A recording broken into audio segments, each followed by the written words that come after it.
Imagina estar de pie en una estrecha franja de tierra, con las olas rompiendo a un lado, un acantilado vertical al otro, y ante ti, una muralla de soldados persas tan vasta que oscurece el horizonte. Tienes 300 hombres, el enemigo tiene cientos de miles, y ya sabes que no volverás a casa. Las Termópilas son recordadas como la mayor última batalla militar de la historia de la humanidad, un momento en que la carne, el bronce y la pura fuerza de voluntad contuvieron la destrucción de toda una civilización. Pero aquí está el problema con las leyendas. Solo te muestran el capítulo final, el clímax empapado en sangre. Nunca te muestran la oscuridad que forjó al hombre que está de pie al frente de la línea. Leónidas no era ningún noble guerrero nacido con el valor en las venas. No era el rey filosófico y sereno que Hollywood te vendió.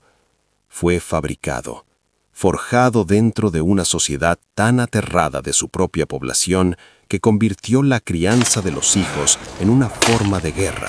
Esparta no se parecía en nada a Atenas. No había grandes debates, ni academias de mármol, ni poetas bebiendo vino bajo los olivos. Esparta era una fortaleza militarizada tallada en las rocosas colinas de Laconia, donde una pequeña clase de llamados iguales gobernaba sobre una enorme población de esclavizados conocidos como los ilotas. Estos esclavos superaban a sus amos por márgenes asombrosos, y cada día los espartanos se despertaban con una verdad asfixiante. Si los ilotas alguna vez se unían, Esparta dejaría de existir de la noche a la mañana. Así que construyeron un sistema diseñado para producir asesinos. En la Ágope, los niños eran arrancados de sus familias a los 7 años y arrojados a más de una década de sufrimiento organizado. La angustia era política, la violencia era currículo, el apego emocional era un defecto a eliminar. Sin calor, sin ternura, sin pensamiento individual, solo el grupo, solo la misión, solo la supervivencia. Y alrededor del año 540 a.C., un niño que no tenía ninguna expectativa de convertirse jamás en rey fue introducido en esa máquina, un tercer hijo de la realeza sin ningún trono esperándole. Su nombre era Leónidas. Lo que emergió al otro lado no era un hombre hecho para la paz. Era alguien que había soportado ver a sus propios hermanos hundirse en la ruina, que había sobrevivido años de brutalidad calculada, noches heladas sin refugio, días sin comida, y la constante conciencia de que Esparta era un polvorín sobre una mecha encendida. Así que cuando Jerjes, el autoproclamado rey de reyes, comenzó a ensamblar la mayor fuerza invasora que el mundo antiguo había visto jamás para vengar la humillación de Persia en Maratón, Leónidas era exactamente el tipo de arma que Esparta necesitaba. Y cuando un oráculo corrompido entregó una profecía que decía que o la propia Esparta sería reducida a cenizas o un rey espartano debía caer, Leónidas recibió ese mensaje de la misma manera en que recibía todo en su vida, como una orden, sin vacilación, sin negociación. Las Termópilas nunca fueron un accidente, fueron la conclusión inevitable de una vida construida sobre la disciplina, la paranoia y el sacrificio. Antes de adentrarnos en ese angosto desfiladero y ser testigos de cómo 300 hombres eligen la muerte antes que la retirada, deja un comentario y dime desde dónde estás mirando ahora mismo, tu ciudad y tu país. Y si aún no te has suscrito, tómate un segundo para hacerlo. Ayúdanos a seguir descubriendo las historias que la historia intentó enterrar. Estás viendo Ancestral, el mejor canal de historia oscura del mundo. Mucho antes de que Persia proyectara su sombra hacia el oeste, Esparta ya estaba en guerra, pero el enemigo no era algún reino distante al otro lado del mar. El enemigo estaba debajo de ellos. Una pequeña clase de ciudadanos plenos, los homoioi, se asentaba sobre una enorme población de ilotas, trabajadores esclavizados ligados a la tierra de Laconia y Mesenia. En algunas zonas, estos trabajadores cautivos superaban en número a sus amos espartanos en una proporción de 10-1. Cada comida que comían los espartanos, cada grano almacenado en sus depósitos, venía de manos de los ilotas. Y cada mañana los espartanos se despertaban sabiendo que si esas mismas manos alguna vez tomaban armas y se alzaban juntas, el mundo espartano entero desaparecería antes del anochecer. Así que Esparta eligió el miedo como su principal herramienta de gobierno, y nada lo demostraba con más claridad que la cripteia. En la superficie se describía como una especie de policía secreta. En la práctica, era un escuadrón de la muerte dirigido por adolescentes. Jóvenes espartanos que apenas tenían edad para afeitarse, recibían cuchillos y escasa comida, eran enviados al campo y se les daba un único trabajo: cazar. No estaban cazando soldados extranjeros, estaban cazando hilotas. Cualquier hilota que pareciera demasiado fuerte, demasiado seguro de sí mismo, demasiado capaz de liderazgo, era un objetivo. La cripteia mataba de noche, sin advertencia, sin juicio. Fue diseñada para mantener a toda una población demasiado aterrorizada incluso para pensar en resistir. Y servía también como entrenamiento. Esos muchachos aprendían a moverse en silencio, a matar sin vacilación y a cargar con el peso de la sangre antes de pisar jamás un campo de batalla real. Este era el mundo que esperaba a un niño llamado Leónidas alrededor del año 540 a.C. No era hijo de algún soldado anónimo. Había nacido en la dinastía Agiada, una de las dos casas reales de Esparta. Esparta tenía un sistema diferente al de cualquier otro estado griego. Dos reyes gobernaban simultáneamente, cada uno de un linaje diferente, diseñados para mantenerse mutuamente en jaque, de modo que ningún hombre pudiera apoderarse del poder absoluto. En teoría, era una salvaguarda contra la tiranía. En la realidad, era una máquina que generaba rivalidad y desconfianza. Y en Esparta, la sangre real no significaba lujo, significaba escrutinio, significaba expectativas, significaba ser observado cada día de tu vida. El padre de Leónidas, el rey Anaxándridas II, tuvo varios hijos. El mayor era Cleómenes, el heredero del trono agíada. Como Cleómenes estaba destinado a convertirse en rey, la tradición le protegía de la brutalidad total del sistema de entrenamiento espartano. El razonamiento era práctico y despiadado al mismo tiempo. No arriesgas a destrozar al niño que algún día liderará tu ejército, así que Cleómenes fue criado con mano más suave. Aún espartano, aún duro por cualquier estándar normal, pero libre de lo peor que la ágoge podía hacer. Después vino Dorieo, el segundo hijo. No existía tal protección para él. Fue arrojado al sistema con todos los demás. Entrenó, sangró, pasó hambre, se congeló y soportó cada castigo diseñado para despojar a un niño de todo y reconstruirle como un arma. Salió del otro lado feroz, orgulloso y lleno de desprecio hacia un hermano mayor que nunca había ganado lo que estaba a punto de heredar. Y luego estaba Leónidas, el tercer hijo, el que nadie había planeado. En circunstancias normales habría pasado su vida como soldado, quizás comandante, pero nunca rey. Y ese estatus lo sellaba todo. A los 7 años, exactamente igual que cualquier otro niño cuya familia esperaba que se convirtiera en ciudadano espartano pleno, fue separado de su hogar y entregado a la ágoge. Su madre no podía retenerle.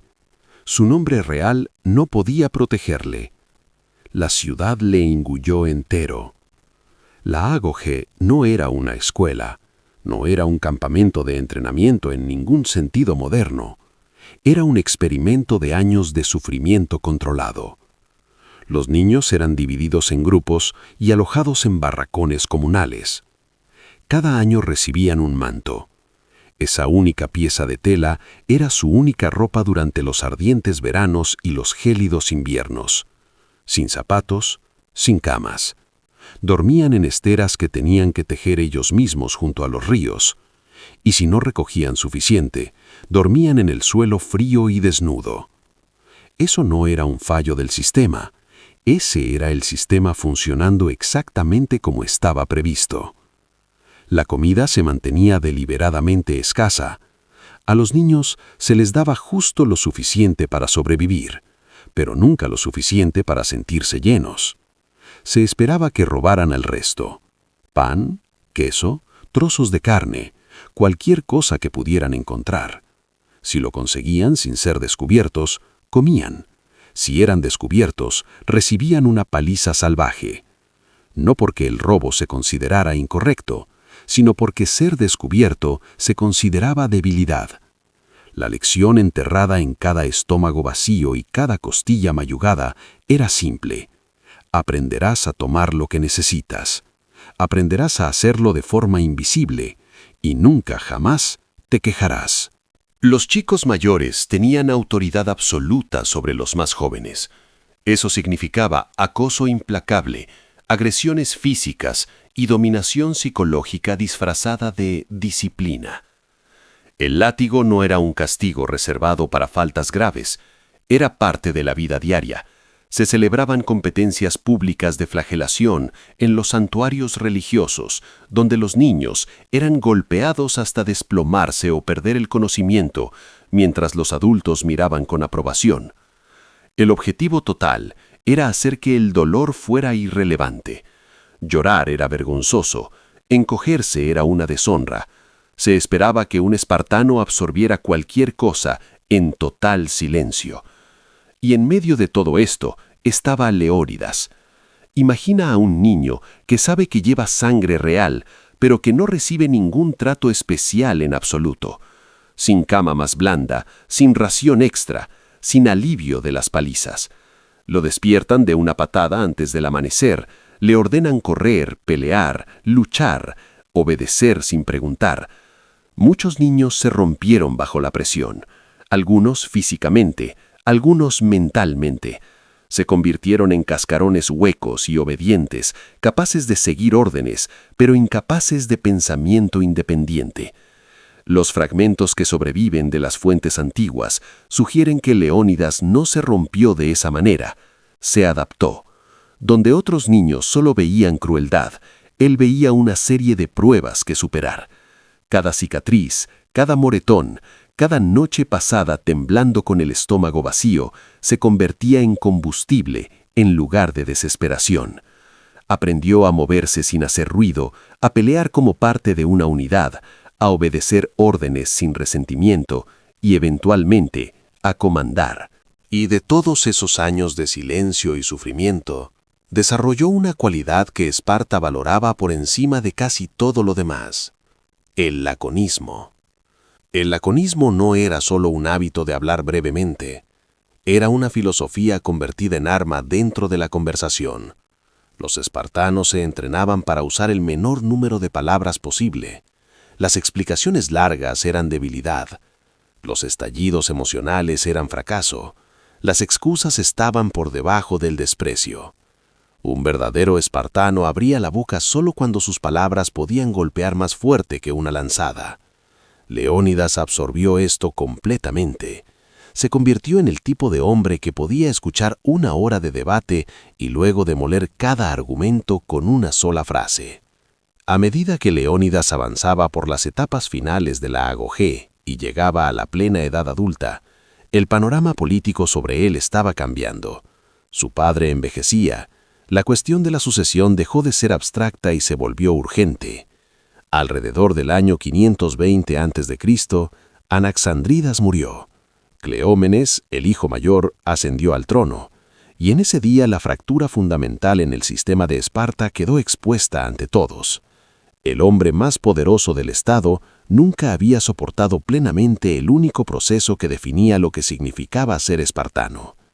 Cleómenes era inteligente, podía ser brillante en diplomacia y devastador en la guerra, pero también era errático, impulsivo y cada vez más inestable.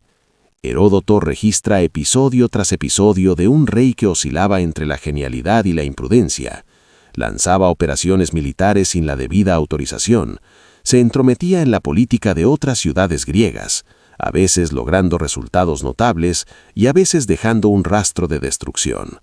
Circulaban rumores de que había sobornado al oráculo de Delfos para ayudar a retirar al otro rey espartano, Demarato, del poder. Fuera o no verdad esa acusación específica, el patrón era inconfundible. Cleómenes creía que las reglas existían para otras personas. Darío observaba todo esto con una rabia creciente.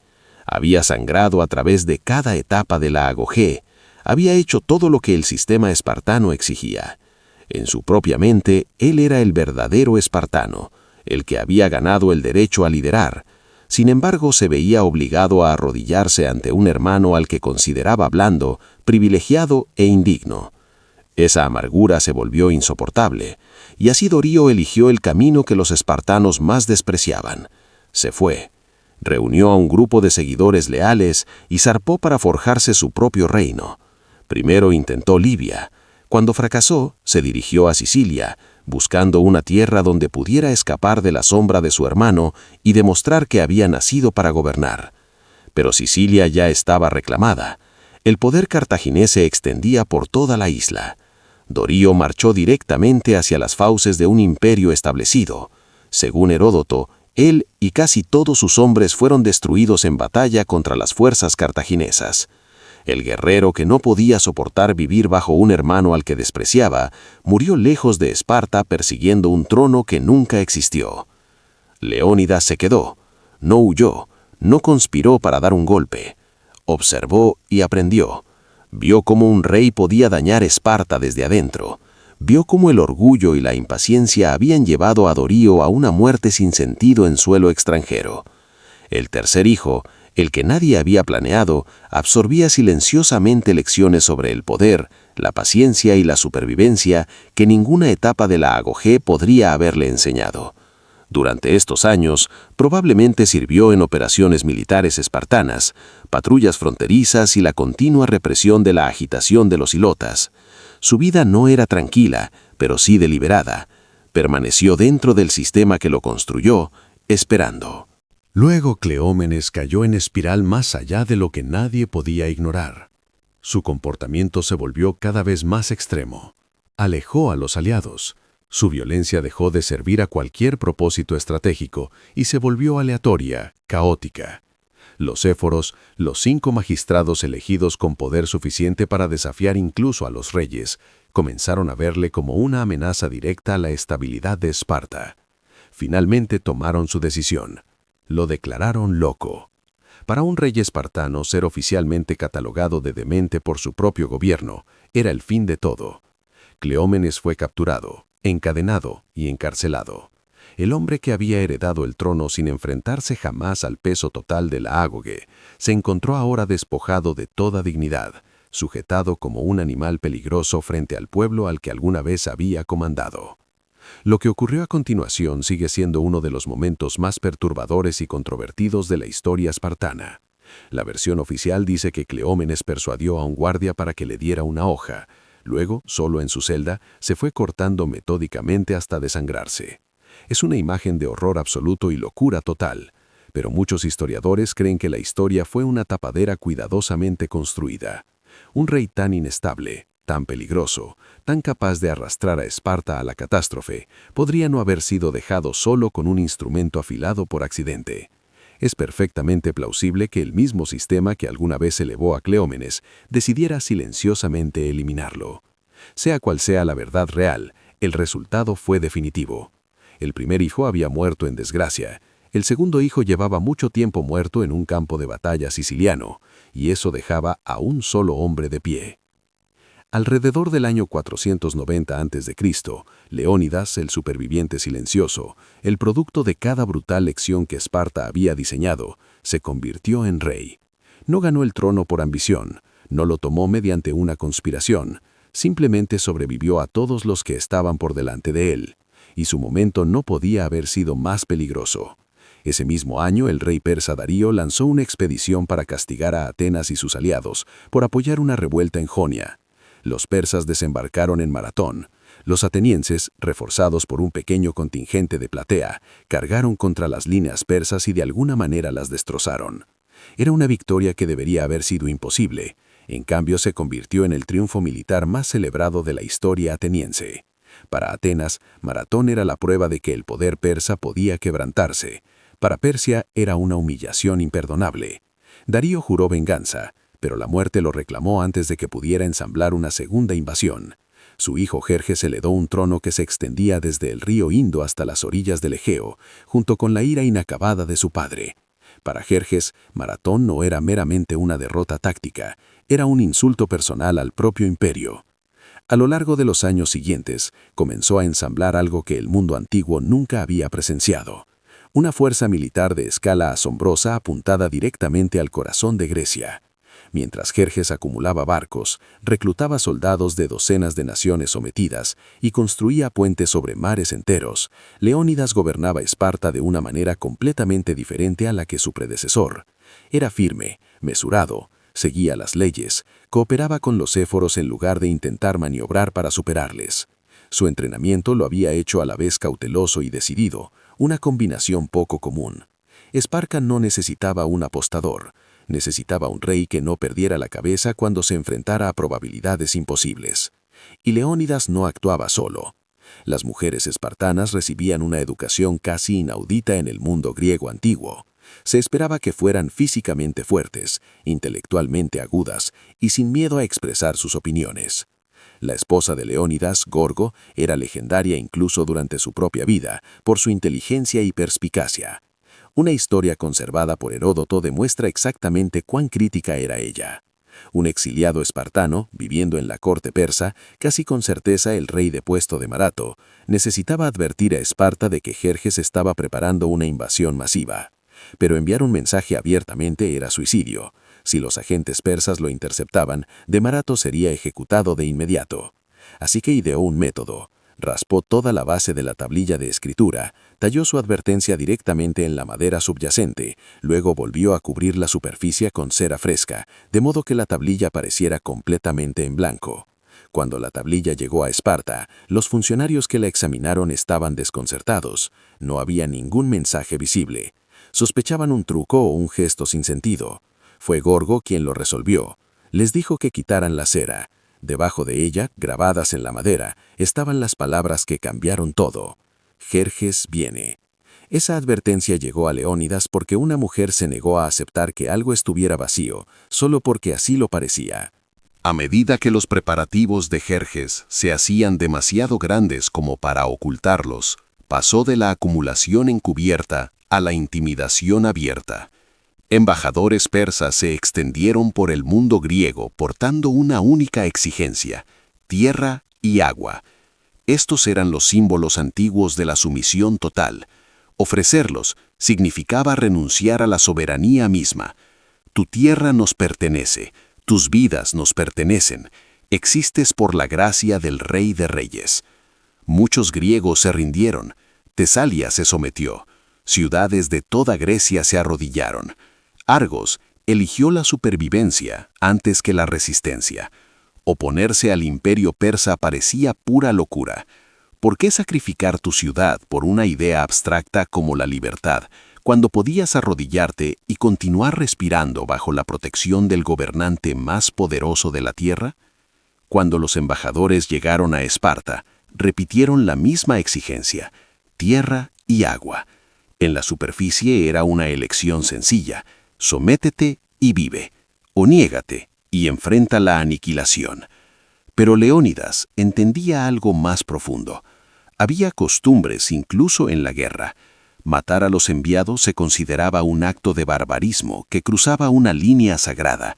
Se suponía que los mensajeros eran intocables, el último frágil hilo que conecta a dos bandos antes de que la violencia lo consuma todo.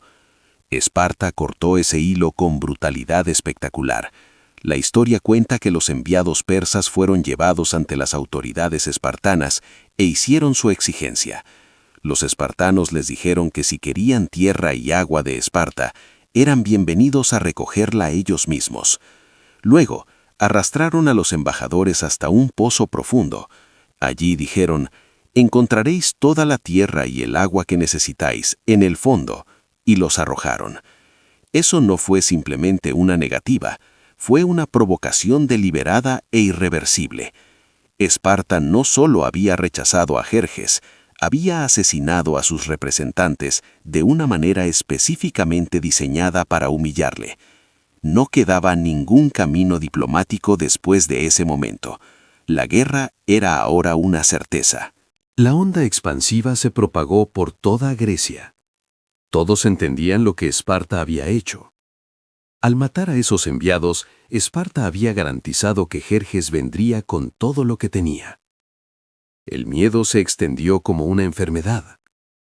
Si el ejército persa llegaba a plena fuerza y las ciudades griegas permanecían divididas, todas y cada una de ellas serían aplastadas individualmente. Atenas, Corinto, Tebas y otras se reunieron en consejos desesperados. Discutieron, se acusaron mutuamente de cobardía y se aterrorizaron. Pero debajo de todo el griterío había una realidad inevitable. Solo un estado griego poseía un ejército terrestre capaz de enfrentarse a la infantería persa en campo abierto: Esparta. Temístocles de Atenas, una de las mentes políticas y militares más agudas de la historia griega, propuso una estrategia. Grecia no intentaría combatir a Persia en todos los frentes simultáneamente. En cambio, los griegos elegirían puntos de estrangulamiento específicos y forzarían al enorme ejército persa a entrar en espacios donde su abrumador número se convirtiera en una desventaja en lugar de un activo. En el mar, la flota griega, construida principalmente en torno a los barcos de guerra atenienses, se enfrentaría a la armada persa en estrechos angostos. En tierra, la masiva fuerza terrestre persa tendría que ser detenida en un cuello de botella tan estrecho que solo una fracción de sus soldados pudiera combatir en cualquier momento dado. Cada mapa, cada informe de exploración apuntaba a una ubicación por encima de todas las demás: las Termópilas. Las Puertas Calientes, un angosto paso costero comprimido entre empinados acantilados de montaña y el mar a lo largo de la costa norte de la Grecia central. En sus puntos más estrechos, el paso era apenas lo suficientemente ancho para que un puñado de hombres estuviera hombro con hombro. Si hoplitas griegos disciplinados y fuertemente armados encerraban sus escudos allí, el ejército persa se vería obligado a introducir soldados en la brecha en pequeños números, negando su mayor ventaja. La estrategia era elegante en su simplicidad: sostener el paso el tiempo suficiente para que la flota griega ganara un enfrentamiento naval decisivo. Si la flota lo lograba, las líneas de suministros persas a través del Egeo serían cortadas. El enorme ejército terrestre quedaría entonces varado en territorio hostil sin una forma fiable de alimentarse o reabastecerse. Leónidas entendió la lógica de inmediato. También entendió el riesgo. Si las Termópilas caían demasiado rápido, nada detendría al ejército persa de derramarse hacia la Grecia central. Atenas ardería. El Peloponeso quedaría expuesto. Aceptó liderar la fuerza terrestre hacia el norte. Para hacerlo correctamente, necesitaba toda la fuerza del ejército profesional de Esparta. La verdadera falange, el núcleo que podía sostener cualquier línea. Fue ante los éforos y solicitó permiso para movilizarse, y topó con un muro más duro que cualquier escudo persa. La fecha de la marcha coincidía con las Carneas, uno de los festivales religiosos más sagrados de Esparta, dedicado a Apolo. La ley espartana prohibía estrictamente lanzar campañas militares mayores durante el festival. Los dioses iban primero. Violar esa regla no era meramente ilegal, se consideraba una invitación al castigo divino. La misma restricción había estado a punto de impedir que Esparta enviara ayuda a Atenas antes de Maratón, años antes. Los éforos se negaron. El ejército se quedaría en casa. Una fuerza lo suficientemente grande como para borrar Grecia del mundo se estaba ensamblando, y las propias leyes de Esparta habían paralizado a su ejército. Por un lado, el deber religioso. Por el otro, la supervivencia de todo lo que habían construido. Era una contradicción que podría haberles destruido. Pero Leónidas era producto de la ágoge. No desperdiciaba energía luchando contra obstáculos inamovibles. Buscaba la manera de rodearlos. La ley prohibía marchar al ejército completo. No decía nada sobre que el rey viajara con su guardia personal. Esparta mantenía una guardia real de élite de 300 guerreros seleccionados, los mejores soldados en un estado que no producía nada más que soldados. Leónidas volvió ante los éforos con una propuesta diferente. No movilizaría el ejército, simplemente llevaría a sus 300 hacia el norte como fuerza avanzada. Técnicamente no era una campaña, era una misión de reconocimiento, un despliegue preliminar. Los éforos, atrapados por su propio marco legal y aterrorizados por parecer completamente pasivos mientras Grecia ardía, aprobaron la solicitud. Quizás eligieron a sí mismos que los refuerzos seguirían una vez que terminara el festival. Leónidas casi con certeza sabía que no llegarían a tiempo. Añadió un requisito final que revela exactamente lo que esperaba de esta misión. Solo los hombres que ya tuvieran hijos vivos eran elegibles para unirse a los 300. En la superficie suena como un frío detalle administrativo. Debajo de la superficie es devastador. Leónidas no creía que estos hombres fueran a volver a casa. Quería garantizar que cada linaje representado en esa fuerza continuaría incluso después de que los propios hombres estuvieran muertos. Esto no era una carga heroica diseñada para ganar una victoria sorprendente. Era un sacrificio calculado, planeado desde el principio. Las despedidas espartanas no tenían ternura. Las mujeres y las esposas no se derrumbaban llorando suplicando a sus hombres que se quedaran. Las mujeres en Esparta fueron criadas para ver la cobardía como un destino peor que la muerte misma. Hay una famosa instrucción transmitida a través de las generaciones, pronunciada cuando una mujer colocaba un pesado escudo de bronce en las manos de un guerrero que partía. Con él o sobre él. Regresa llevando tu escudo en victoria o ser traído a casa muerto sobre él. Si soltabas tu escudo para correr más rápido, habías abandonado tu honor y tu lugar entre tu pueblo. El último intercambio registrado entre Gorgo y Leónidas encaja en esta cultura con dolorosa precisión. Ella no le preguntó por qué tenía que irse, le preguntó qué debería hacer después de que él se fuera. Su respuesta fue breve, práctica y desprovista de todo sentimentalismo. Cásate con un buen hombre, ten buenos hijos. No era una carta de amor, era una orden final. Si caía, Esparta aún necesitaría ciudadanos fuertes. Sus sentimientos personales eran irrelevantes. Los exploradores avanzaron y regresaron sacudidos hasta los huesos. Lo que habían visto no era un ejército en ningún sentido convencional. Era un imperio en movimiento. Soldados de cada rincón del dominio de Jerjes. Medos, persas, egipcios, guerreros traídos de los lejanos confines de Asia. Unidades de caballería, filas masivas de arqueros, interminables columnas de infantería, trenes de suministros que se extendían más allá del horizonte. Sirvientes, ingenieros, administradores, la nube de polvo que levantaban era tan vasta que oscurecía el cielo. Heródoto afirmó que la fuerza sumaba millones.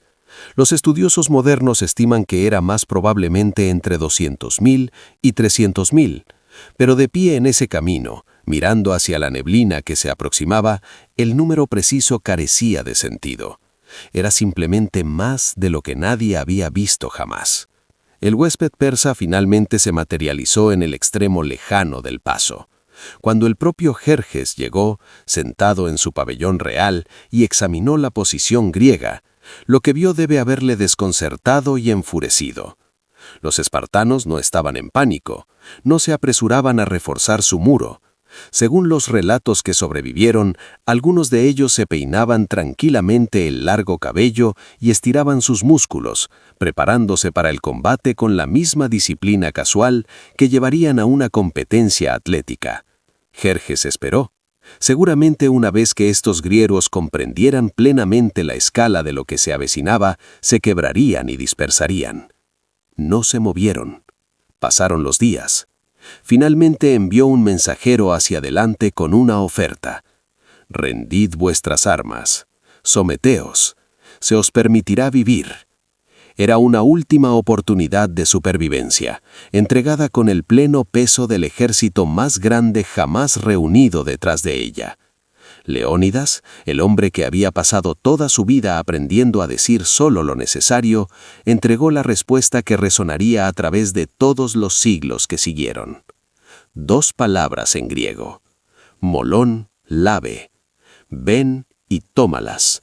Sin más discusión, sin negociación, sin retirada. La línea había sido trazada en el polvo de las Termópilas. Antes de continuar, una rápida palabra para ti. Si aún estás aquí, si has seguido cada paso de este viaje desde un niño de 7 años arrancado de su hogar hasta un rey peredía en la boca de las puertas calientes, no eres un espectador casual. Eres uno de los nuestros. Hemos construido algo llamado el linaje. No es solo un botón de apoyo, es una manera de estar dentro de este proyecto junto a nosotros. Los miembros del linaje son la razón por la que existen estas investigaciones profundas. Hacen posible que pasemos semanas construyendo cada historia y verificando cada fuente. Reciben acceso anticipado a los nuevos videos y forman parte del círculo íntimo que ayuda a decidir qué capítulos enterrados de la historia abrimos a continuación. Si eso suena como el lugar donde perteneces, si estas historias te parecen un hogar, considera unirte a El Linaje y reclamar tu lugar entre nosotros. Jerjes tenía su respuesta. Había mirado a través del angosto paso, medido la pequeña fuerza que bloqueaba su camino y extendido una oferta de clemencia. Leónidas se la había devuelto en la cara. El rey de reyes se volvió a sus generales y emitió la orden. No más paciencia, no más diplomacia. Enviad la primera oleada hacia adelante. El corredor de montaña estaba a punto de convertirse en un carnicero, y 300 espartanos estaban de pie directamente en el centro de él. Las primeras tropas que Jerjes introdujo en el paso eran prescindibles.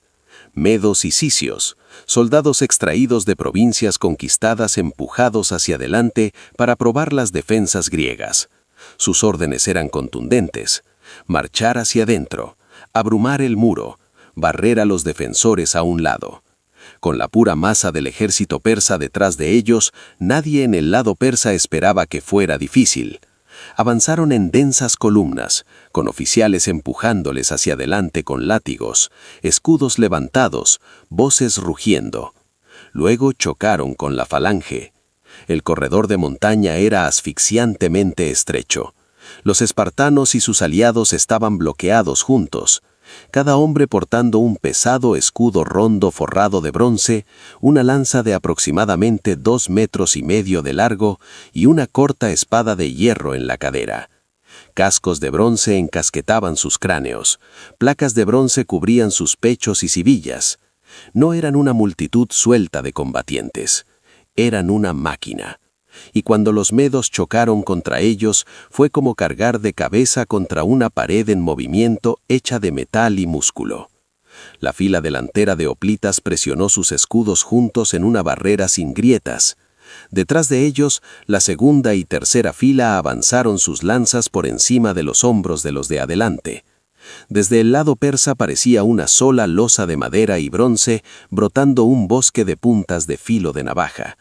Sus más ligeros escudos de mimbre y armadura de cuero no valían nada contra ella. Las lanzas griegas se clavaban en caras, gargantas y pechos, antes de que los atacantes pudieran acercarse lo suficiente para usar sus propias armas más cortas. Leónidas no estaba comandando desde la retaguardia. Estaba en la primera línea, exactamente donde se esperaba que estuviera un rey espartano, aplastado en la prensa crujiente de cuerpos empapados de sudor y sangre, ladrando órdenes cortas, marcando el tempo de la matanza.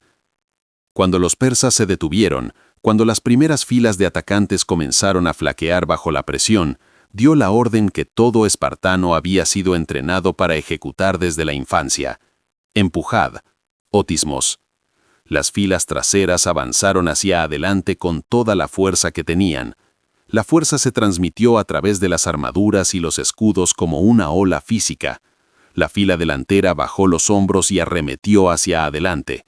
Los medos, atrapados entre puntas de lanza apuñalando desde el frente y el peso aplastante que rodaba desde atrás, se destrozaron.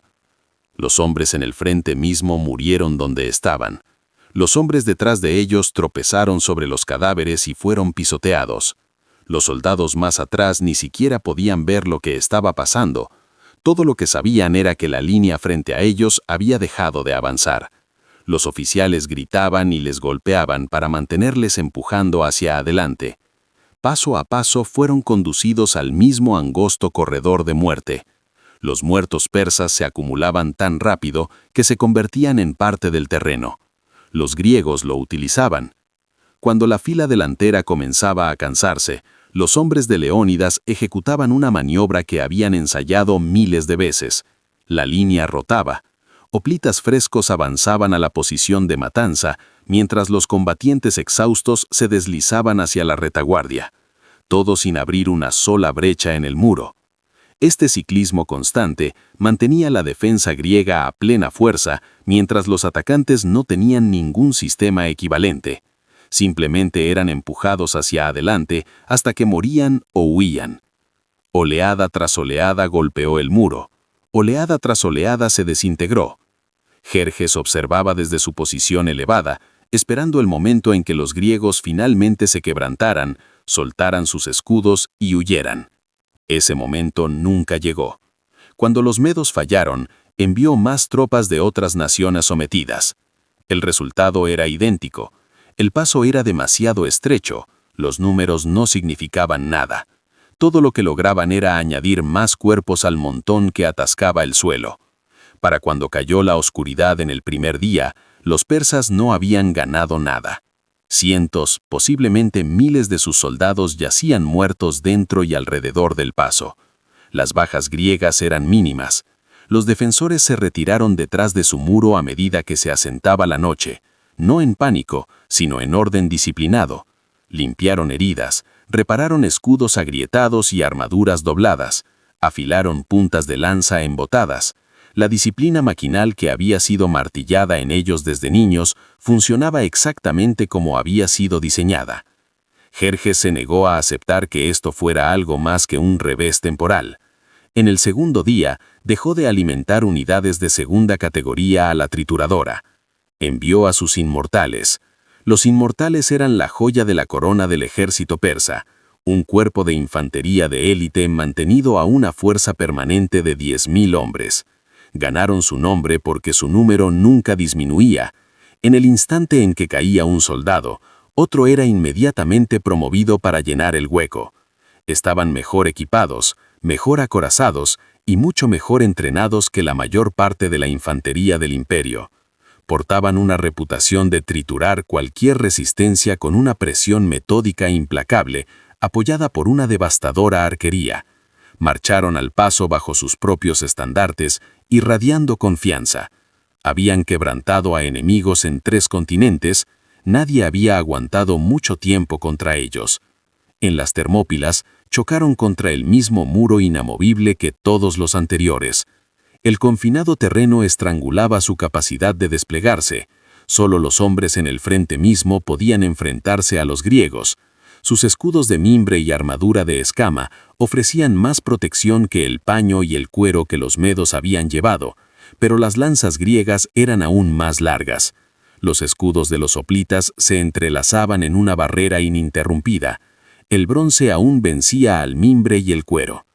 Los inmortales avanzaron en filas disciplinadas, y las puntas de lanza encontraron las costuras en su armadura y las abrieron. Leónidas aprovechó el momento para destrozar completamente su moral.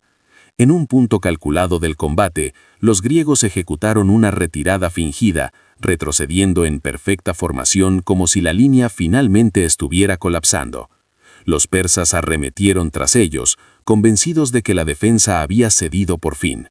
Entonces, a una sola orden gritada, los hoplitas invirtieron la dirección y cargaron, golpeando sus escudos contra los atacantes que corrían y clavando lanzas a través de la masa enredada. La repentina inversión convirtió el angosto camino en un suelo de carnicero. Los inmortales, atrapados entre la carnicería de adelante y los oficiales que los empujaban hacia atrás, cayeron en montones. Heródoto registra que Jerjes saltó de su asiento 3 veces ese día de furia e incredulidad, mientras observaba a sus soldados más temidos fallar en abrumar a unos pocos miles de griegos. Sea literalmente cierto o no ese detalle, la imagen captura la realidad. El rey de reyes había comprometido a sus mejores tropas y las había visto desangrarse en un espacio demasiado reducido para que sus números o sus arqueros hicieran ninguna diferencia. Para cuando anocheció el segundo día, nada había cambiado. Las bajas persas eran catastróficas. Los griegos estaban magullados y exhaustos, pero la línea seguía intacta. El angosto paso había transformado al ejército más grande que el mundo había visto jamás en una procesión de víctimas siendo alimentadas de una en una a una máquina diseñada para matarlas.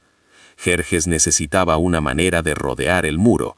De frente, la falange estaba haciendo exactamente lo que generaciones de entrenamiento espartano la había construido para hacer. Ningún asalto frontal, muy determinado que fuera, podía abrirse paso mientras los hombres detrás de esos escudos mantuvieran la cabeza. Entonces alguien se presentó que rompió toda la ecuación sin levantar jamás una arma contra un solo espartano. Su nombre era Efialtes, un hombre local de la región de Malis. No era un guerrero de ningún renombre, no era una figura de importancia política, solo un hombre que conocía las montañas. Se acercó al campamento persa con una proposición, a cambio de una recompensa, cualquier combinación de oro, favor o protección que esperaba recibir, revelaría un sendero oculto que serpentea sobre la cresta detrás de la posición griega. Era un antiguo camino montañoso, conocido por pastores y viajeros locales, llamado el Sendero de Anapea. Esta era exactamente la fractura que Jerjes había estado buscando. Si podía enviar una fuerza fuerte por ese sendero y hacerla caer detrás de la línea griega, Leónidas y sus hombres quedarían atrapados entre 2 ejércitos. La falange, diseñada para enfrentarse a los enemigos desde una dirección, sería indefensa ante un ataque por la retaguardia. Los escudos apuntando hacia adelante no podían detener hojas y flechas llegando desde atrás. No había hesitación. Jerjes seleccionó una poderosa fuerza de ataque y la puso bajo el comando de un general de confianza llamado Hidarnes. Bajo el manto de la oscuridad, Hidarnes le dio a los inmortales y otras unidades de élite hacia la montaña. Se movían tan silenciosamente como miles de hombres acorazados podían, abriéndose camino por bosques y terrenos rocosos, guiados paso a paso por Efialtes y otros locales que conocían el terreno. Leónidas no era ingenuo. Sabía que existía el sendero lateral. Había apostado una fuerza de 1000 soldados foceos en la ruta de montaña específicamente para guardarla. Su misión era clara. Si los persas intentaban flanquear la posición griega, los foceos debían mantener el terreno elevado, bloquear el sendero e impedir que cualquier fuerza descendiera por detrás del ejército principal. Pero los foceos no eran espartanos. No habían sobrevivido a la ágoge. No pensaban de la manera en que Leónidas y sus 300 pensaban. A medida que Hidarnes y su columna trepaban por la noche, el sonido de botas crujiendo hojas secas y armaduras tintineando contra las rocas viajó delante de ellos. Los foceos lo escucharon. Se despertaron con el ruido de ramas crujiendo y metal repiqueteando en algún lugar en la oscuridad debajo de ellos. Al principio quizás asumieron que era una pequeña partida de incursión. Luego la escala del movimiento quedó clara. No un puñado de exploradores, miles de soldados escalaban hacia ellos. El miedo se extendió por la línea focea como un fuego. En lugar de cerrar escudos a través del sendero y forzar a los persas a pelear cuesta arriba contra un muro de lanzas, exactamente el tipo de enfrentamiento que habría favorecido a los defensores en terreno más elevado, los foceos retrocedieron a una posición más elevada, protegiéndose a sí mismos pero abandonando el sendero inferior. Hidarnes no tenía ningún interés en combatirlos si podía evitarlo. Su objetivo no era derrotar a los foceos. Su objetivo era ponerse detrás de Leónidas. Dejó una fuerza de pantalla para mantener a los foceos inmovilizados y condujo la columna principal a lo largo del ahora desguardado sendero. La trampa se cerraba alrededor de las puertas calientes. Justo antes del amanecer del tercer día, la noticia llegó al campamento griego en las Termópilas. Un corredor jadeante llegó primero, informando que se habían avistado fuerzas enemigas moviéndose por las colinas sobre ellos. Poco después, un desertor del lado persa u otro explorador confirmó lo peor. La guardia del sendero de montaña había fallado. Tropas persas descendían detrás de la posición griega. En pocas horas, los defensores en las Termópilas tendrían enemigos presionando desde ambas direcciones. Los comandantes griegos convergieron sobre Leónidas de inmediato. El plan defensivo que había aguantado durante 2 días empapados en sangre se estaba destrozando ahora. Las opciones que quedaban eran pocas y ninguna de ellas era buena. Podían abandonar el paso y retroceder hacia el sur, pero eso significaba abrir la carretera. Todo el ejército persa se derramaría hacia Grecia central sin nada para frenarlo. Podían intentar abrirse paso a través de la línea persa principal antes de que Hidarnes llegara por detrás. Pero el ejército frente a ellos seguía siendo enorme y descansado, mientras los defensores funcionaban con los últimos vapores. O podían quedarse y morir donde estaban. Leónidas convocó un consejo de los comandantes aliados. Los representantes de las diferentes ciudades griegas argumentaron sus casos. Algunos presionaban por una retirada inmediata, insistiendo que salvar a los soldados supervivientes para futuras batallas tenía más sentido estratégico que morir en un paso que ya no podía sostenerse. Otros argumentaban que cada hombre debía quedarse y pelear hasta el último aliento, comprando el mayor tiempo posible. Ambas posiciones tenían mérito. Las Termópilas ya no era una posición defensiva viable, se estaba convirtiendo en una jaula. Pero Leónidas cargaba el peso de la profecía délfica en su mente. O Esparta sería destruida, o un rey espartano moriría. Si se retiraba, podría salvar su propia vida y las vidas de sus hombres, pero rendiría el paso y destrozaría la resistencia simbólica en que las Termópilas ya se habían convertido en toda Grecia. El ejército persa marcharía sin oposición, y la historia que se propagaría de ciudad en ciudad sería simple y devastadora. Huyeron. Si se quedaba, moriría, pero cada hora que los persas pasaran desgastando un último reducto de resistencia en ese angosto corredor, era una hora que la flota griega podía usar en el mar, una hora que Atenas podía usar para evacuar a su pueblo, una hora que las ciudades del Peloponeso podían usar para fortificarse y prepararse. Su muerte no sería solo un gesto, sería una compra táctica, comprando tiempo con sangre. Tomó su decisión. Leónidas ordenó a la mayoría de las fuerzas aliadas retirarse. La mayor parte del ejército griego abandonaría el paso de inmediato y retrocedería hacia el sur. No eran cobardes por irse, tenían una misión: llevar la advertencia, reunirse a la lucha en otro lugar, mantener a Grecia viva para las batallas que aún estaban por llegar. Una retaguardia permanecería atrás para contener a los persas el mayor tiempo humanamente posible. Sus 300 espartanos formarían esa retaguardia. No eran los únicos que se negaron a irse. 700 soldados de la pequeña ciudad de Tespias eligieron quedarse. Los tespios entendían con perfecta claridad que si la inundación persa avanzaba sin control hacia el sur, su ciudad estaría entre las primeras en ser engullida. Se ofrecieron voluntarios a morir junto a los espartanos, plenamente conscientes de lo que esa decisión significaba. También había aproximadamente 400 tebanos. Su situación era diferente.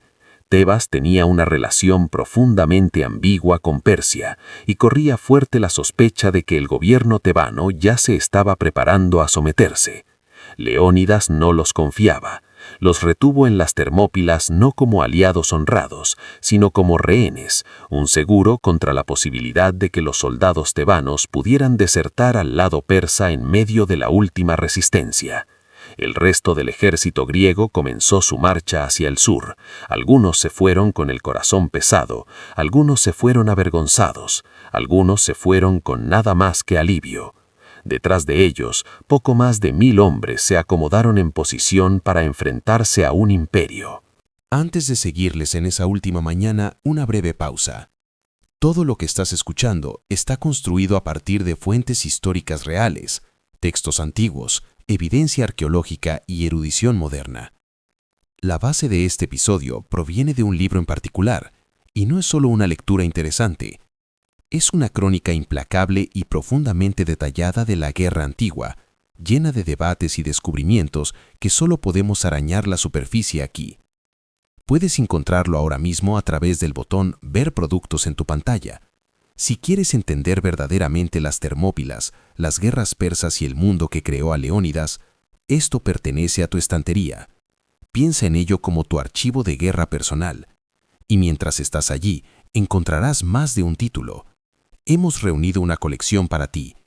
Una bóveda curada de objetos oscuros de recuerdo y piezas inmersivas conectadas a esta era junto con nuestra biblioteca oficial del canal. Libros de historia oscura esenciales que deberías poseer. No podemos enumerar todo aquí porque la colección evoluciona, pero eso es parte de la experiencia.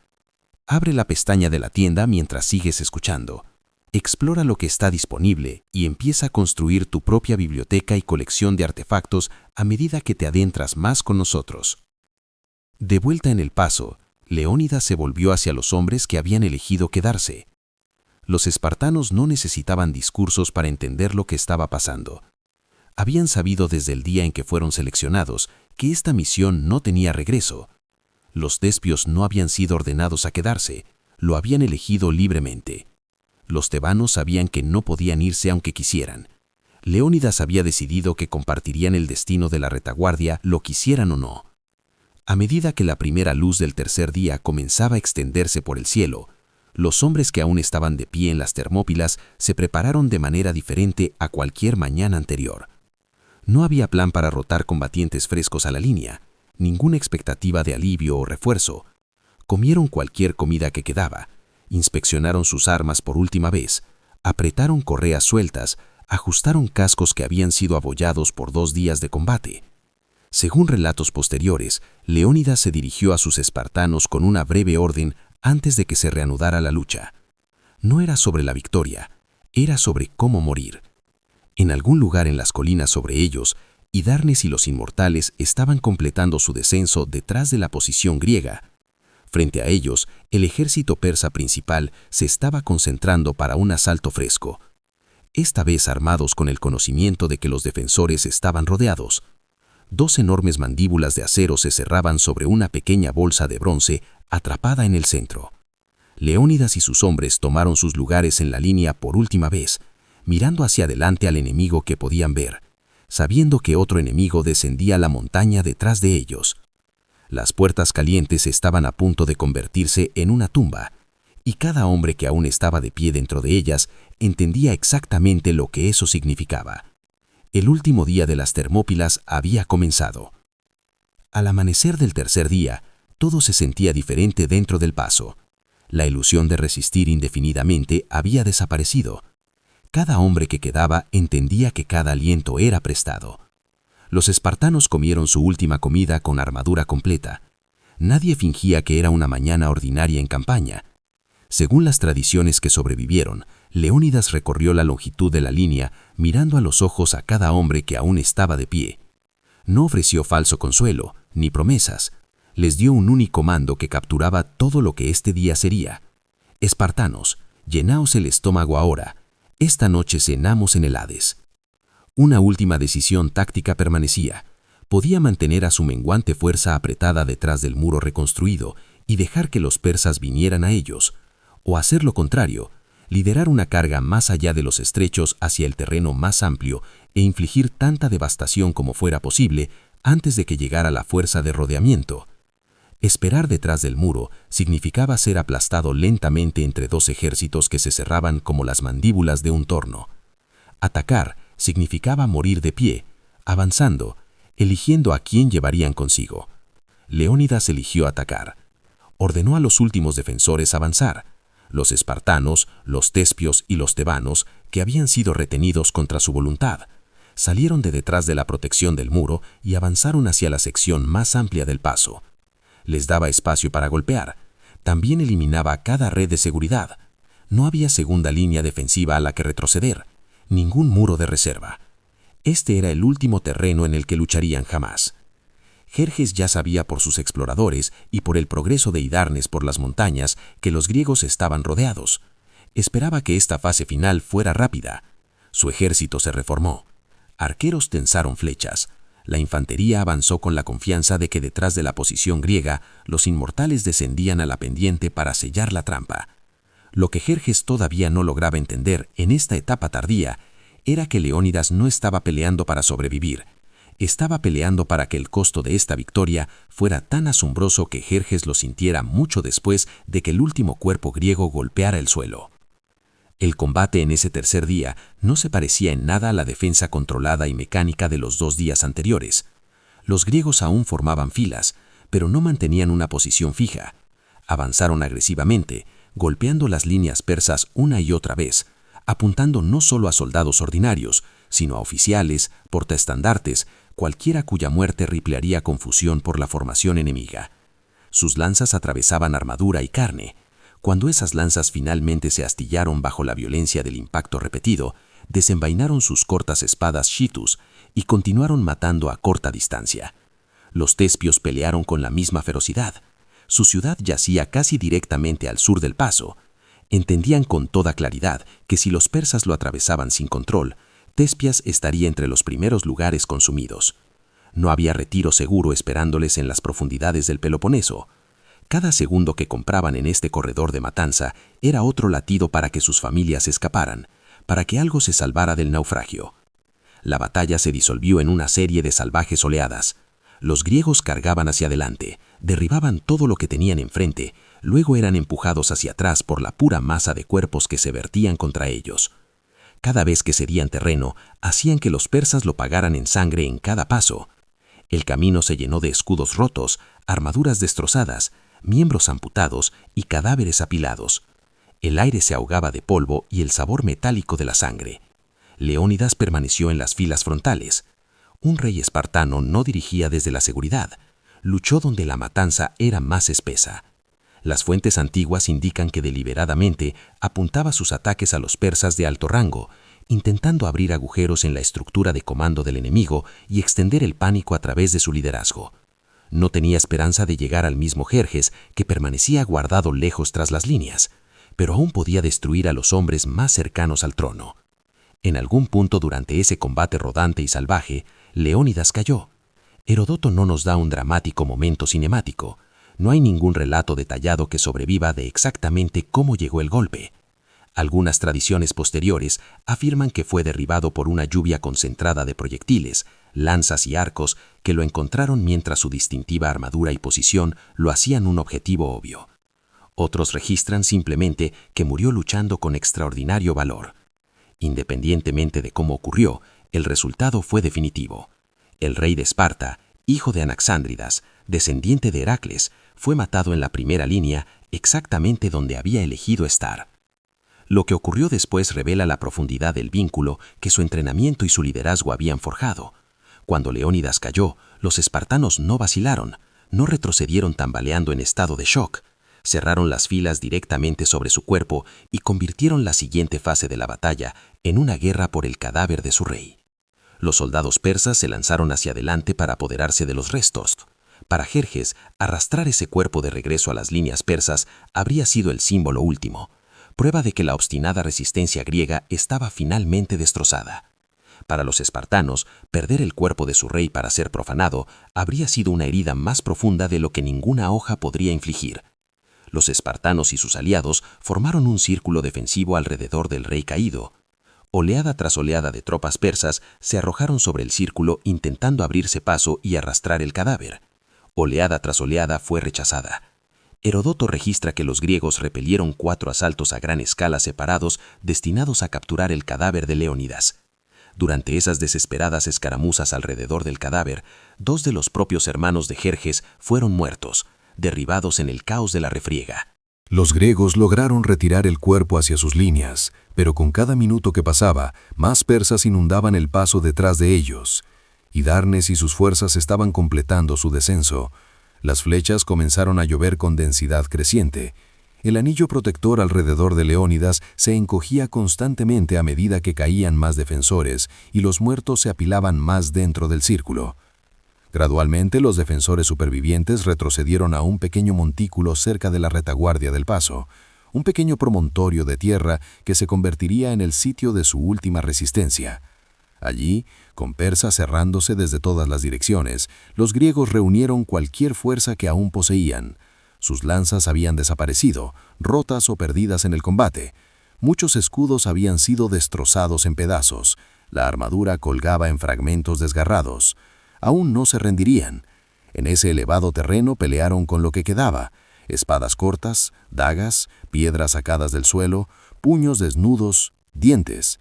Esto ya no era la máquina de precisión de la falange del primer día, era supervivencia animal cruda e impulsada por la furia, por el deber y por el conocimiento de que cada segundo de resistencia seguía teniendo significado. Más allá de ese montículo, Jerjes observaba. Había alimentado miles de soldados en ese paso a lo largo de 3 días, había sacrificado unidades de élite, había visto a sus guerreros más temidos ser rechazados por una fuerza que debería haber sido aniquilada en la primera hora. Ahora, con sus enemigos apiñados sobre un pequeño montículo y rodeados por todos lados, eligió el método que le costaría el menor número adicional de vidas. Ordenó a los arqueros avanzar. Formaron sus filas, apuntaron y soltaron descarga tras descarga sobre el grupo de cuerpos griegos en el montículo. No había ningún lugar donde esconderse, ninguna cobertura, ninguna fuerza restante para una carga final. Flecha tras flecha daba en el blanco. Heródoto registra que, antes en la batalla, un hombre local había advertido a los griegos que los arqueros persas eran tan numerosos que sus descargas bloquearían el sol. Un espartano supuestamente había respondido que eso estaba bien, simplemente lucharían a la sombra. En ese montículo final no quedaba nada de esa valentía más que su eco. El cielo se llenó de dardos, y cuando las descargas pararon, el montículo estaba alfombrado de muertos. Los últimos espartanos murieron allí. Los tespios que se habían ofrecido a quedarse murieron junto a ellos. Muchos de los tebanos también murieron. Algunos tebanos pueden haber arrojado sus armas e intentado rendirse. Heródoto sugiere que los persas los trataron de manera diferente, viéndolos como enemigos poco confiables y probables súbditos futuros, en lugar de verdaderos rebeldes. Las Termópilas pertenecían a Persia, el paso estaba abierto, y Jerjes lo había pagado en carnicería. Las fuentes antiguas citan cifras tan altas como 20.000 muertos persas. Incluso si el número está inflado, las pérdidas eran devastadoras. Por una angosta franja de roca costera y un retraso de 3 días, el rey de reyes había gastado decenas de miles de vidas. Los vencedores recorrieron el campo de batalla, despojaron armaduras y armas a los caídos, separaron los muertos griegos de los suyos. Los tebanos que habían sobrevivido no fueron recompensados por su conformidad, fueron marcados, literalmente. Los persas quemaron símbolos reales en su piel, marcándolos como propiedad, hombres poseídos, un testimonio viviente de que rendirse no te libraba de la humillación. Luego Jerjes buscó un cuerpo en particular, Leónidas. Lo encontraron en algún lugar entre los montones de muertos, su cadáver desgarrado y perforado como cualquier otro cuerpo en ese campo. En este momento Jerjes se enfrentó a una elección. En la guerra griega, incluso los enemigos tradicionales respetaban los cuerpos de los comandantes caídos una vez que terminaba el combate. Devolver un cadáver para un entierro adecuado se consideraba un acto básico de decencia. Había una creencia ampliamente difundida de que los muertos pertenecen a los dioses y que mutilar un cuerpo invitaba el castigo divino. Jerjes eligió la rabia sobre la costumbre.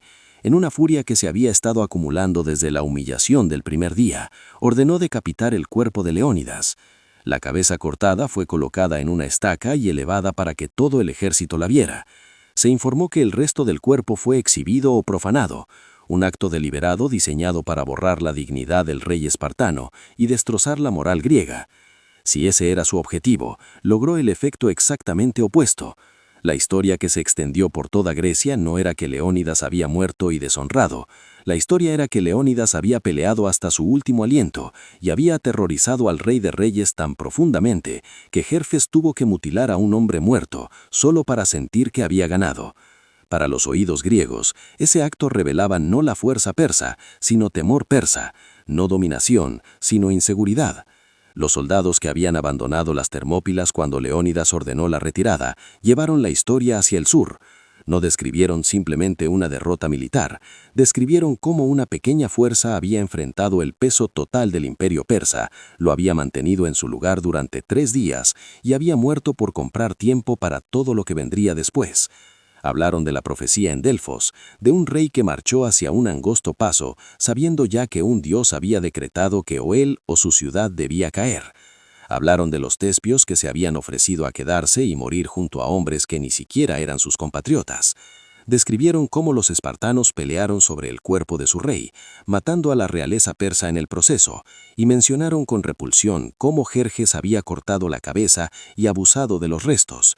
Las Termópilas dejaron de ser una batalla perdida, se convirtieron en una historia de sacrificio deliberado y consciente. Desde una perspectiva estrictamente militar, las Termópilas no detuvieron la invasión persa. Después de forzar el paso, el ejército de Jerjes avanzó hacia el sur, Beocia cayó, el camino hacia Atenas quedó abierto. Pero esos 3 días no fueron desperdiciados. Leónidas había logrado exactamente lo que la estrategia más amplia de Temístocles requería.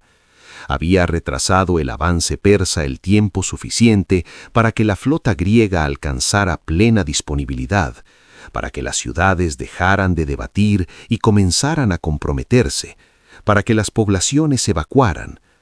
Atenas sabía que la tormenta se avecinaba. Temístocles ya había persuadido a su ciudad para verter las ganancias de sus minas de plata en construir una flota de barcos de guerra, trirremes, los navíos más rápidos y letales del Mediterráneo. Ahora esos barcos, reforzados por contingentes de otros estados griegos, formaban la columna vertebral de la marina aliada. Mientras Jerjes avanzaba por tierra, Temístocles maniobró en el mar, atrayendo a la vastamente más grande flota persa hacia aguas confinadas, donde su superioridad numérica se convertía en una responsabilidad en lugar de un activo. El mismo principio exacto que Leónidas había aplicado en tierra en las Termópilas. A finales de 480 a.C., el momento decisivo se desplazó de las puertas calientes a los angostos estrechos cerca de la isla de Salamina. Allí, comprimida en un canal entre la costa y la isla, la flota griega utilizó su conocimiento de las corrientes locales, sus más pesados espolones de bronce y sus formaciones disciplinadas y compactas para destrozar la armada persa. Barco tras barco fue perforado, volcado o conducido a la orilla. Las tripulaciones persas se ahogaron en aguas donde sus abrumadores números deberían haber garantizado la victoria. Jerjes observó el desastre desplegarse tal como había observado la catástrofe en las Termópilas. Sus líneas de suministro estaban ahora críticamente expuestas. Un ejército que sumaba cientos de miles no podía mantenerse a sí mismo indefinidamente en tierra hostil. Sin una flota funcional para transportar grano y refuerzos, su invasión ya no era un triunfo en progreso, era una crisis. En un estado de alarma creciente, tomó su decisión. Retiraría la mayor parte de sus fuerzas de vuelta a Asia, dejando a un poderoso pero reducido ejército bajo su general Mardonio para completar la conquista. Calculó que incluso una fuerza persa más pequeña, compuesta de veteranos y apoyado por colaboradores griegos, podría eventualmente abrumar la resistencia restante. Después de todo, aún comandaba soldados extraídos de todo su imperio y tenía traidores dispuestos en el lado griego, listos para abrir puertas. La guerra no terminó con su partida. En 479 a.C., Mardonio intentó forzar un enfrentamiento decisivo cerca de Platea, en Beocia. Esta vez, Esparta vino con su ejército completo. Bajo el mando de Pausanias, actuando como regente del joven hijo de Leónidas, Plestarco, la coalición liderada por Esparta se alineó junto a contingentes atenienses y aliados. La batalla fue caótica, confusa, marcada por casi catástrofes y momentos donde la línea griega casi se desintegró. Pero cuando terminó, los hoplitas griegos habían destrozado la infantería persa. El propio Mardonio fue matado.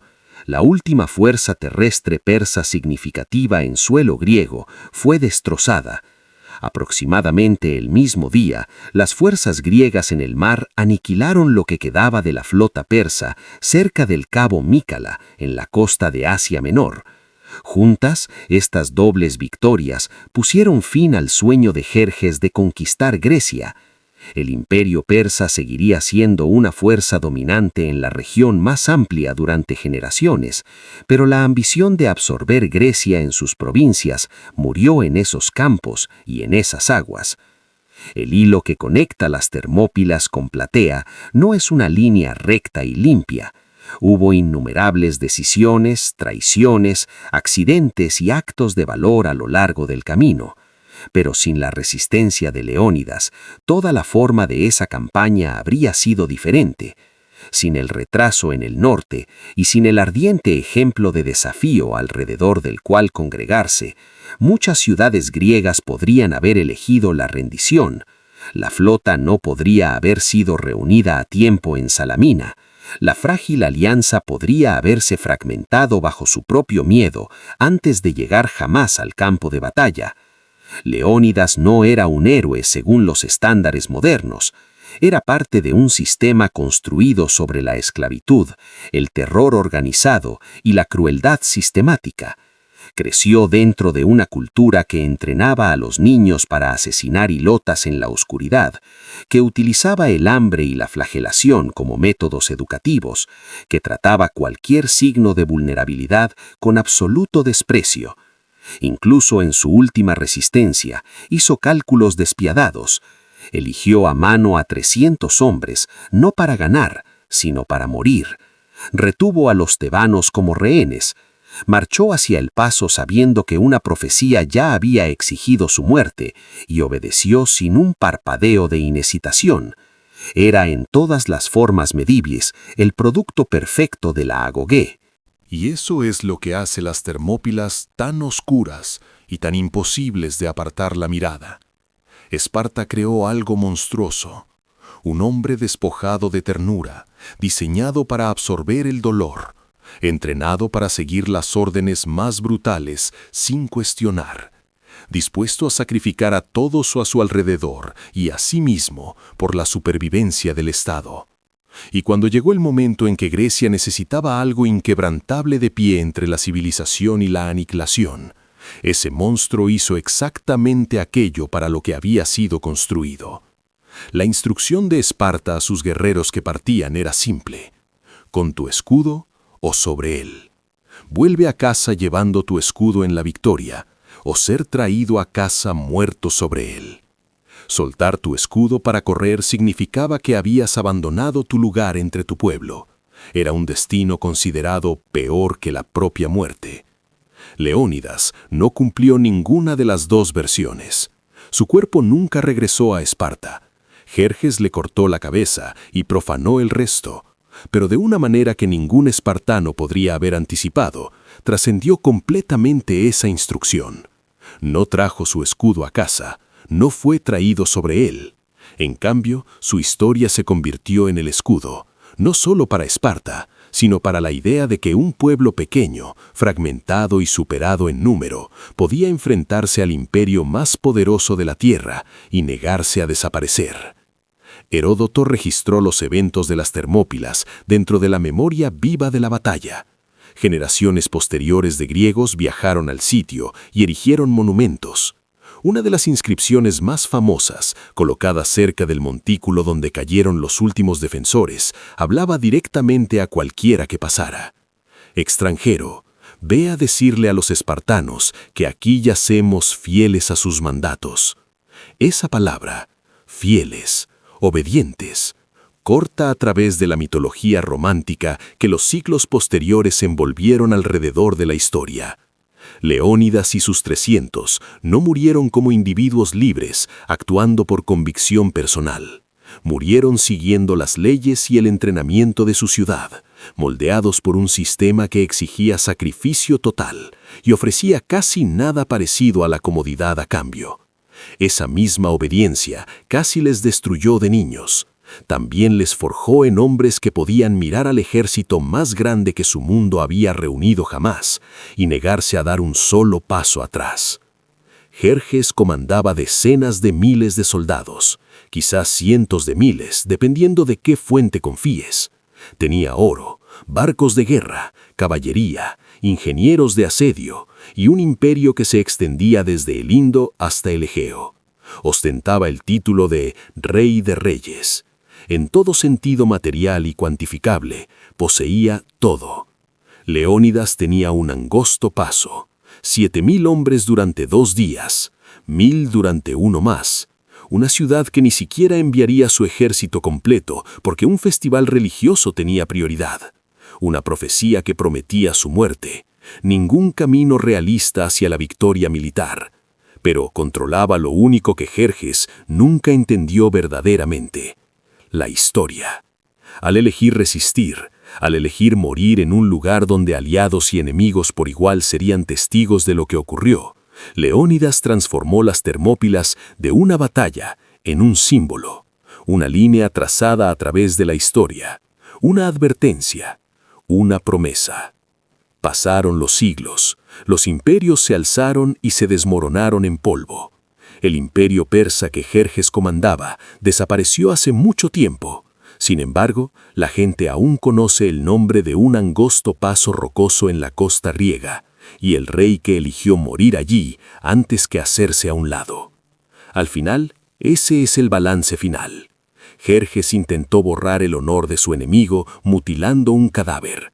En cambio, talló a Leónidas más profundamente en la memoria humana de lo que cualquier monumento podría haberlo hecho. Esparta ha desaparecido, su rígido sistema colapsó bajo sus propias contradicciones. Sus campos están silenciosos, pero cada vez que se cuenta la historia de unos pocos resistiendo contra los muchos, una sombra de esa tercera mañana en las Termópilas está allí.